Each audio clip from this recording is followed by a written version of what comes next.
Olá, bem-vindo, bem-vinda. Esse é o Pod Já, o nosso programa feito em formato de podcast para TV Sol, canal 48.1 UHF, sinal aberto para todo Indaiatuba e região, e também para Claro TV e Vivo TV, ambas no canal 8, que é o canal comunitário da TV a cabo aqui em Indaiatuba.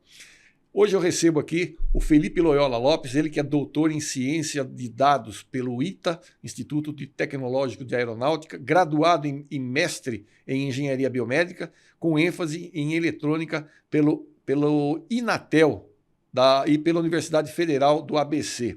Atualmente ele atua como pesquisador na área de Inteligência Artificial, lá no Centro de Tecnologia e Informação Renato Ascher, aqui em Campinas, e é professor do curso de Inteligência Artificial na Unimax e Unifage. Uma novidade que a Unimax está trazendo para Indaiatuba e também para Jaguariúna, que é o curso de Inteligência Artificial. E é sobre isso que nós vamos falar agora.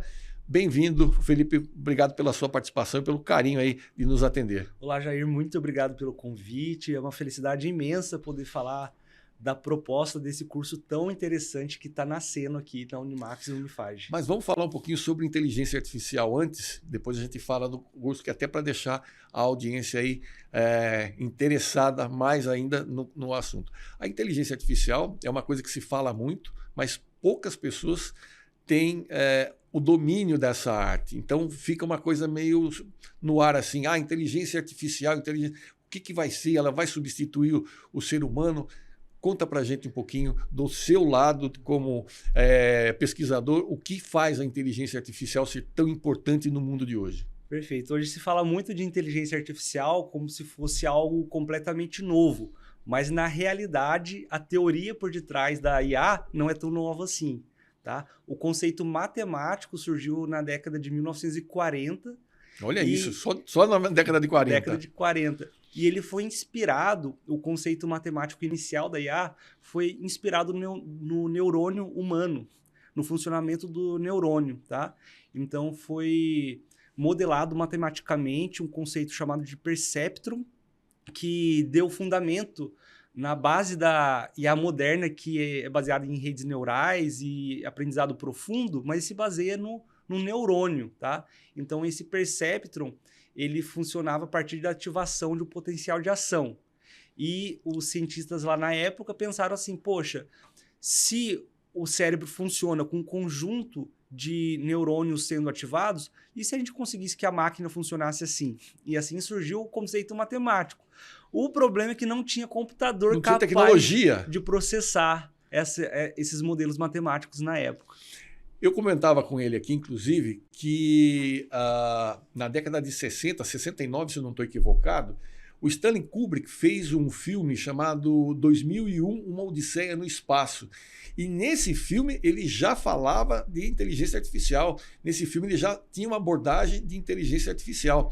Então, o filme começa com longos 20 minutos dos macacos trabalhando a questão da comida, depois eles vão crescendo, vai havendo um crescimento nessa evolução do macaco, mas são cenas muito lentas, o filme é muito lento, e assim, cada vez que eu assisto eu faço uma leitura diferente do filme, e nele já existia a inteligência artificial, quer dizer, em 1969 nós também não tínhamos computador para isso. Na verdade estava no princípio, não tinha os microcomputadores de hoje, né? Mas o nome inteligência artificial surgiu em 1956. Tá? Então, quando surgiu na década de 1940, era o conceito matemático, mas não tinha esse nome. Em 1956, houve uma conferência internacional e teve um pesquisador chamado de McCarthy, que ele precisava inventar um nome para aquela tecnologia. E ele propôs a inteligência artificial, porque ela visa simular a inteligência humana, né, de uma maneira artificial. Existe uma linha de pesquisadores também que na época defendiam um outro nome, que era inteligência computacional. Houve uma época até que uma certa disputa, né? Qual o nome que é essa tecnologia? Inteligência artificial, inteligência computacional. Tem gente que até hoje usa inteligência computacional, mas o fato é que a inteligência artificial acabou fazendo mais sucesso, esse nome da tecnologia, né? Tem um apelo mais marqueteiro a questão do artificial, inteligência artificial. acho que tem uma pegada mais tecnológica e, ao mesmo tempo, faz uma associação mais fácil com a inteligência humana. Agora, incrível, né? O que me espanta e é muito legal na ficção científica que você falou que nesse filme eles fizeram ali um aprendizado da leitura labial, né? A leitura labial. Na verdade, num determinado momento na estação espacial, os 2 astronautas percebem que a inteligência artificial ali, o cérebro pensante, que é tudo automatizado, né?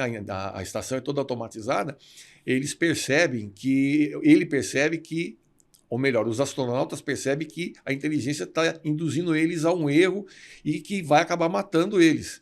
Então, o que eles fazem? Eles se reúnem num lugar fechado, onde não tem acesso em tese, a inteligência não teria acesso, porque não tinha microfone, não tinha nada que desse acesso para que eles pudessem conversar reservadamente. Só que à medida que eles conversam, eles não sabiam que a inteligência tinha desenvolvido a aptidão de ler lábios. Então, a inteligência sabe que eles querem desligá-la e ele vai tentar matar os 2 astronautas. E hoje em dia, a partir do aprendizado de máquina, é possível fazer isso. Mas eu acho muito interessante como que na época, né? Ele já tinha essa ideia. Provavelmente tinha cientistas trabalhando junto com a equipe, né? Para poder ver essa capacidade, essa tendência da tecnologia.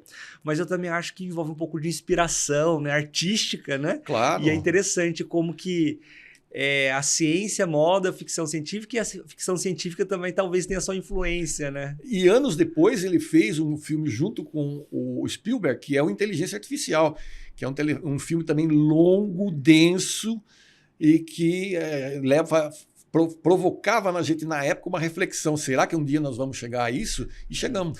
E você perguntou se na época eles tinham computadores capazes. Na verdade, eram computadores muito rudimentares, né? E além de ser computadores rudimentares, não tem algo que nós temos hoje, que é a disponibilidade de dados.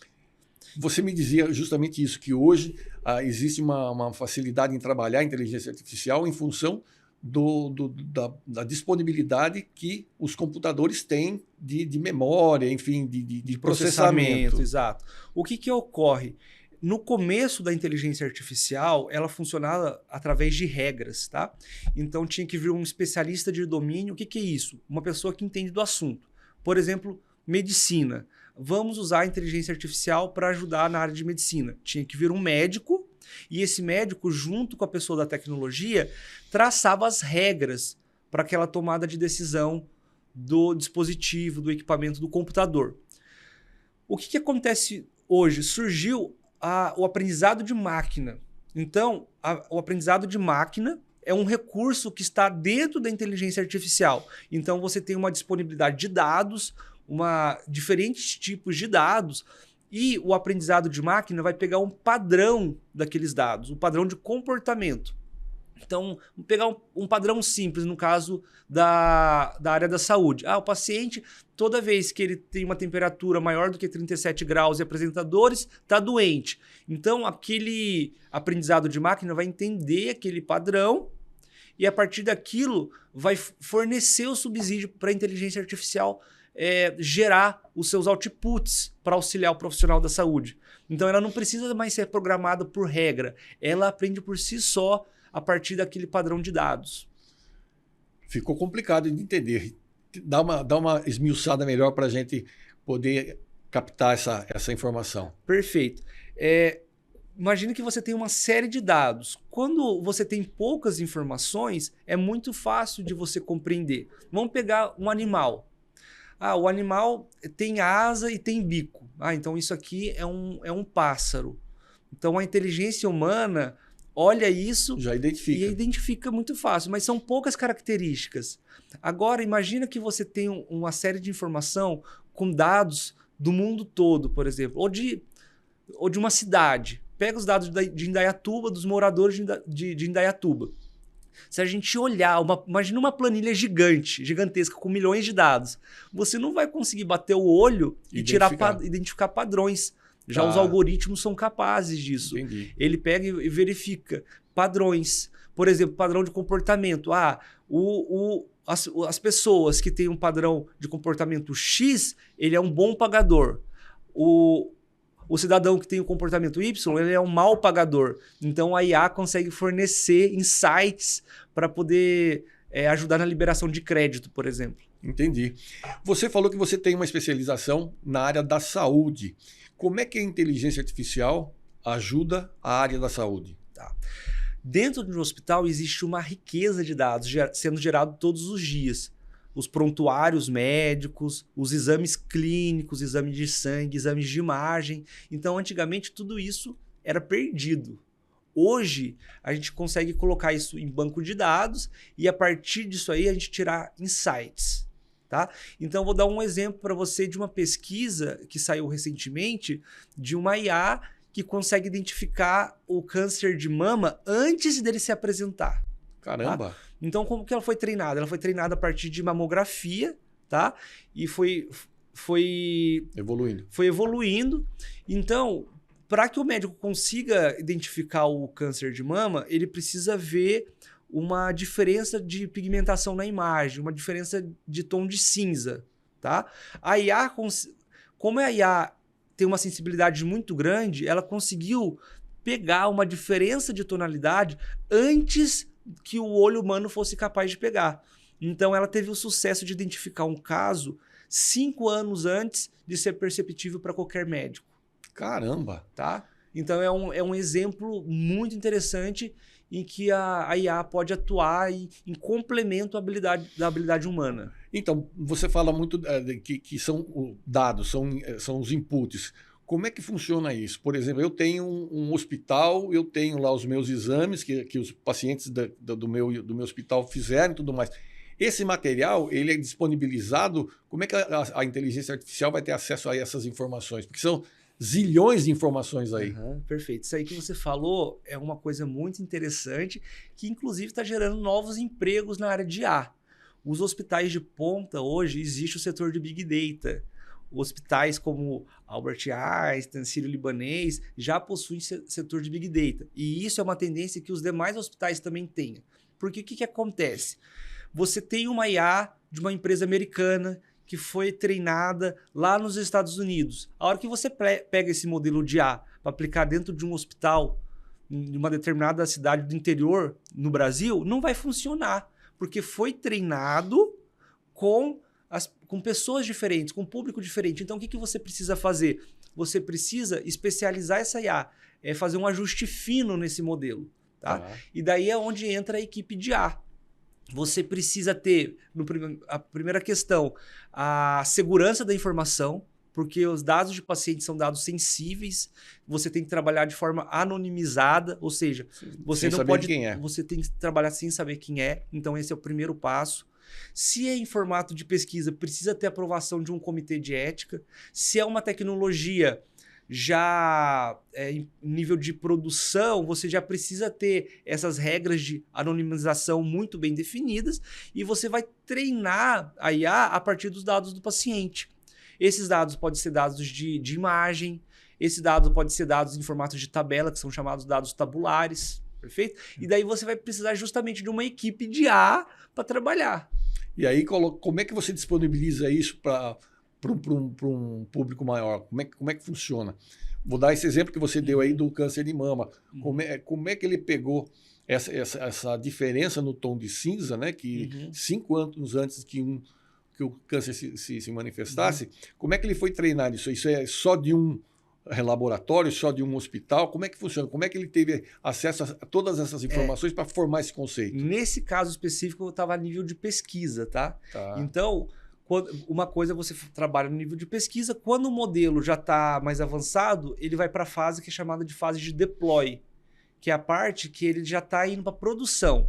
Então, você pode fazer essa IA dentro de um site, você pode colocar dentro de um aplicativo, dentro de um aplicativo para desktop, para o médico utilizar, o celular, um tablet, né? Então, existem diferentes plataformas. Existem algumas que você consegue acessar pela internet e outras que são limitadas apenas para a rede daquele ambiente hospitalar. Até por uma questão de segurança. Daí existem diferentes formas de você disponibilizar. Eu imaginei, então, por exemplo, na minha cabeça o que passou, eu tenho um laboratório no meu hospital, eu tenho X casos. eu coloco esses X casos numa inteligência artificial e está disponibilizada, ela vai assimilar do hospital B, do C, do D, vai formar um conceito e a partir dele ela passa a trabalhar também em apoio a esses hospitais onde ela recebe os dados, ela passa vamos dizer assim, afinar ainda mais o conhecimento dela. Aí que está a questão, né? Parece que tudo é feito com um passe de mágica, mas na verdade não é bem um passe de mágica, né? A gente precisa fornecer subsídios para a IA. Por exemplo, existe chat hoje em dia, como o DeepSeek, ChatGPT, Gemini, que são chamados de grandes modelos, né? Então são modelos generalistas. Eles são gerados a partir de dados do mundo todo. Então imagina que usou biblioteca do mundo todo, todos os sites e treinou esses chats. Só que se você fizer perguntas específicas para ele pode alucinar. Ele pode dar uma resposta que não tenha nada a ver. Então, qual que é a questão? Você precisa de uma equipe especialista em IA para poder fazer um ajuste fino daquele modelo para a aplicação que você precisa. Então, dentro de um hospital, você tem uma realidade, um grupo de pacientes com determinado tipo de comportamento, com a parte, até a parte ambiental influencia no nosso organismo, né? A temperatura do local, a umidade do local, o comportamento biológico nosso, ele muda de acordo com a região que a gente mora. Então, são muitos fatores. Então, não adianta uma pessoa criou uma IA lá na Inglaterra e vir aplicar essa IA aqui no Brasil, ela não vai funcionar como ela deve ser. Então, você precisa de uma equipe de IA para você fazer um ajuste fino para que ela funcione aqui. Entendi. Então, sempre tem que ter um parâmetro regional ou local, dependendo daquilo que você vai pedir para ela. Exatamente. Se você não tiver esse ajuste fino, você corre o risco dela alucinar. O que acontece? A IA, ela não vai substituir o profissional. Por exemplo, o médico, ele não vai ser substituído. A IA é um copiloto. Né? E se ela não for bem treinada por aquele problema, ela pode tomar a decisão errada. Vou dar um exemplo clássico para você. No começo do GPS, era muito comum as pessoas pegarem e o GPS indicar para ir para uma rua contramão, ou já teve caso de pessoa que caiu em córrego, em riacho, porque acreditou cegamente. É verdade. Isso não pode. É uma ferramenta. É uma ferramenta para auxiliar. Eu tenho um caso, inclusive, de uma pessoa conhecida que ela foi com os amigos para um jogo no Morumbi, em São Paulo, e o Waze mandou ela para o meio da favela ali do lado. E ela, perdidinha da Silva, não conhecia São Paulo, aí veio uma van no sentido contrário e falou: onde é que vocês estão indo? Não vai por aí não, volta, pega outro caminho. Mas o Waze mandou elas pelo meio da favela. No caso do Waze, eles foram muito inteligentes, que eles utilizam os próprios motoristas para fazer esse ajuste fino. Entendi. Então, nós como usuários do Waze, nós estamos fornecendo esse ajuste fino. Então, quando você vai pelas ruas corretas, ele está aprendendo, esse aqui é um bom caminho. Né? Então, no caso de um hospital, no caso de uma indústria, você não vai ter ali motoristas fazendo esse ajuste fino. Você vai precisar de profissionais que forneçam esse ajuste fino para o modelo funcionar. E falando em profissionais, agora sim é a vez da gente falar sobre esse curso novo de inteligência artificial que a Max Plan e a Unifage, a Unimax e a Unifage, né, estão promovendo a partir do ano que vem. Conta pra gente como é que é esse curso. Esse curso é interessantíssimo, tanto pelo tema da inteligência artificial, que é um tema que está crescendo cada vez mais, está em plena expansão nos últimos anos, e a tendência é que continue assim, mas também pela forma como ele está sendo oferecido, né? Então, os alunos que cursarem essa graduação em inteligência artificial, elas não vão aprender algo fixo que acabou, ela vai aprender a aprender. Então, é um sistema baseado numa metodologia chamada de biodesign. Então, o primeiro passo é a gente entender o problema a ser resolvido. O segundo passo é gerar possíveis soluções, entender da tecnologia. E em terceiro passo é aplicar essa solução. Então, o aluno passando por esse ciclo, ele vai estar aprendendo sobre inteligência artificial. Então, o que eu quero dizer com isso? Num curso convencional, o aluno vai aprender num curso tradicional de outras graduações. Ele vai aprender matemática, vai aprender programação orientada a objeto e muitas vezes não vai saber por que está aprendendo aquilo. No curso de A, ele vai ter uma disciplina central e todas as outras disciplinas de conteúdo, que são umas disciplinas satélites, vão fornecer o subsídio para que ele desenvolva uma solução real. Na verdade, vai fazer o link entre o que ele está aprendendo para desenvolver e o que ele precisa para desenvolver aquela atividade. Exatamente. Mais ou menos isso. E existe outras metodologias, por exemplo, o PBL, que é um aprendizado baseado em problema, né?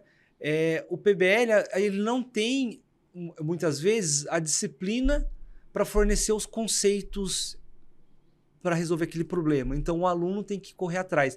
Já a metodologia proposta pela Unimax Unifage, ele vai ter a resolução de problema, mas ele vai ter as disciplinas satélites, ensinando a programação orientada a objeto, base matemática, base estatística, para que ele possa resolver aquele problema na prática. Então, ele vai fazer o link, ele vai aprender a teoria e vai aplicar na prática. Ele vai saber por que ele está aprendendo. Então, acaba ficando uma forma mais gostosa de aprender. Tá. Perfeito? Entendi. É uma coisa diferente. E esse curso, ele é novo, não só aqui, mas eu acredito que não existem muitos cursos como esse ainda de graduação. Existem pouquíssimos cursos, então a Unimax Unifage está sendo realmente bastante inovadora e está saindo à frente. E pelo conhecimento que eu tenho, os cursos que existem, então está faltando vaga. A procura é tão grande pelo mercado e a procura é tão grande pelos alunos que está faltando vaga para esses alunos conseguirem se matricular. Uma pergunta, para o aluno que quer se candidatar a uma vaga dessa, ele tem que ter, além do que já é exigido de praxe para se fazer um curso de graduação, ele tem que ter algum outro conhecimento? O que é a beleza desse curso aí? A inteligência artificial, ela não é só aplicada em ciência exata, né? A inteligência artificial é aplicada em diferentes setores, inclusive na arte. Hoje a arte, né, com a IA generativa, a IA é aplicada. Então, o aluno precisa ser formado no ensino médio, precisa ter terminado o ensino médio e precisa participar do processo seletivo, que também é inovador. Ele não é somente uma prova, ele conta com 3 fases. Então, a primeira fase é uma prova para mostrar que tem conhecimento ali, para poder conseguir entrar numa universidade. Tem uma segunda fase, que é a apresentação de um pitch, que é um vídeo gravado em formato de pitch, né? E uma terceira fase, que é uma entrevista, para que esse aluno possa mostrar qual que é a intenção dele de fazer a IA, porque que isso vai ser bacana na vida dele, e conseguir provar que ele é um aluno que tem vontade de aprender. Isso que você precisa ter vontade de aprender, porque a tecnologia evolui muito rápido. Mas a pessoa, por exemplo, eu vejo muito que em computação e tudo mais se usa muito o inglês. A pessoa tem que ter um bom conhecimento de inglês para fazer esse Ela curso? precisa ter vontade de aprender. Então, para iniciar o curso, não é obrigatório que ela tenha um domínio do inglês. Mas o que eu posso dizer? A pessoa que tem vontade de aprender, com o inglês, ela vai se diferenciar no mercado, né? E você trabalhando com tecnologia, muitos dos termos são em inglês. Então, naturalmente, você vai aprendendo um pouco dos termos em inglês também. Tá, muito bom. Agora vamos para as datas. Quando encerram as inscrições? Quando são as provas? As inscrições já estão rolando, né? Nós já estamos recebendo diversas inscrições, tanto aqui em Indaiatuba quanto em Jaguariúna também. São quantas vagas? São 80 vagas para cada cidade, 80 aqui para a Unimax e 80 para a Unifage. Só que as inscrições se encerram em 24/11. Está logo aqui. Então, se bobear, pode Perde. ser que não consiga se inscrever dessa vez, né? A gente está abrindo aí para 2025, Então, quem tiver interesse, como é um curso muito diferenciado, é melhor garantir, né? E as aulas começam agora em fevereiro? As aulas começam em fevereiro de 2025. 26. De 2026, obrigado. E as fases são o seguinte: dia 30/11 é a primeira fase, a prova inicial. Depois tem a segunda fase, que é o envio do pitch, que vai de 3 de dezembro até 5 de dezembro. E a terceira fase vai de 8 de dezembro a 10 de dezembro, que seria a entrevista classificatória. Bom, quem quiser mais informações também é só acessar o site da Unifage ou da Unimax. Da Unimax, e ali tem todas as informações desse curso que vai ser ministrado a partir do ano que vem. É interessante falar também que o coordenador do curso é o Rodrigo Bonassin, é uma pessoa que tem uma experiência gigantesca na área de IA. Ele trabalha com IA desde a década de 90, Nossa, uma época que ninguém falava de IA, ele já apostava e ele persistiu nessa ideia. O Rodrigo ele já conseguiu montar curso na área de IA de mestrado, envolvendo computação aplicada em IA, e é um dos pesquisadores com maior citação nessa área de IA também. Ele também é pesquisador da Renato Archer, não é? Ele também é pesquisador do Renato Archer. Porque lá nós temos um setor, inclusive nós trabalhamos no mesmo setor, é um setor que trabalha com IA, com aplicação de IA. Tá? Então, todo mundo envolvido já nesse ambiente de IA não é nenhuma aventura. Todos os professores do curso foram escolhidos a dedo, que são profissionais que já atuam nessa área e com uma experiência bem reconhecida na área, com artigos nacionais, internacionais, profissionais que também atuam com consultoria em empresas. Então, é um pessoal de peso mesmo que está vindo proporcionar. É um curso diferenciado. Esse curso. Maravilha. Felipe, eu quero agradecer demais a sua participação aqui. Foi muito bom tê-lo aqui. Foi muito gostoso esse papo sobre inteligência artificial e sobre esse curso inovador que a Unimax e a Unifage estão proporcionando aí aos jovens que queiram ingressar nesse novo universo da inteligência artificial. Muito obrigado, Jair, pela oportunidade. Foi uma conversa realmente muito gostosa, né? E eu volto a dizer que é uma oportunidade muito interessante pelo tema e pela forma como o tema tá sendo ensinado. Uma coisa que eu gostaria de ressaltar, claro, é que a tecnologia ela avança muito rápido. Então, a tecnologia que é aprendida hoje, daqui 5 anos pode ser que esteja diferente. Então, por isso que essa metodologia é importante, para que a pessoa tenha gosto e desenvolva soft skills de relacionamento, para que ela consiga aprender, construir o aprendizado e acompanhar a evolução da tecnologia. E não ficar para trás. E não ficar para trás. Tá certo, Felipe. Muito obrigado. Você de casa, quero agradecer o carinho da sua audiência. Você já sabe, o Pod Já é um programa em formato de podcast que vai ao ar todas as quartas-feiras aqui pela TV Sol, canal 48 UHF, em sinal aberto para toda a cidade de Indaiatuba e região, e pelo canal educativo e cultural das TVs a cabo, a Claro TV e a Vivo TV, no canal 8. Foi bom ter você comigo hoje e a gente volta na próxima semana. Eu sou Jair Italiani e esse foi mais um Pod Já.